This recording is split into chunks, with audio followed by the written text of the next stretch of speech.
Hello guys, আসসালামু আলাইকুম। আশা করি সকলে ভালো আছেন। আল্লাহর রহমতে আমিও খুব ভালো আছি। তো ছুটির দিনে ঘুরতে গেলাম একটু বুর্জ খলিফা ভাই বন্ধুদের সাথে। তো ফিরছি আবার ইন্টুর পরে।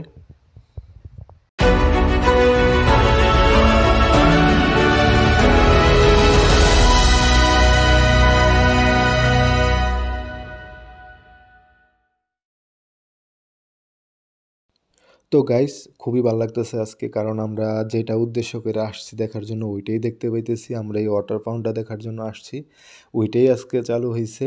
কারণ আমরা আসার 10-15 মিনিট পরেই এটা চালু হয়েছে, কারণ এটা দেখার জন্য অসংখ্য মানুষ এখানে ভিড় জমা করে। হ্যাঁ, এটা দেখার জন্য টিকিটও লাগে না, কোনো কিছু লাগে না, কিন্তু এটা একটা সুন্দর, অনেক সুন্দর। পানিটা অনেক উপরে উঠায়, গানের সাথে সাথে আরবিক সং আছে এটার সাথে সাথে উঠায়। আমি গানটা শোনাইতেছি না কারণ কপিরাইট খাইতে পারে। তো আমরা প্রায় 6-7 জন মিলে গেছি বন্ধুবান্ধব এটা দেখার জন্য। আর সাথে সাথে বুর্জ খলিফার দুবাই মল ঘোরাঘুরি করলাম। তারপর রোলেক্সের যেই মেইন শপ ওইটাও দেখলাম। তো পুরাটা ভিডিও আপনারা শেষ পর্যন্ত দেখুন, সব থাকছে বিস্তারিত, সব ভিডিওতে থাকতেছে। তো সবাই আশা করি যারা যারা আমার পেজে নতুন তারা অবশ্যই চ্যানেলটাকে ফলো করবেন, এবং যারা ইউটিউব থেকে দেখছেন অবশ্যই সাবস্ক্রাইব করবেন। তো আমি কথা বাড়াচ্ছি না, সবাই ভিডিওটা দেখুন এবং পাশেই থাকুন।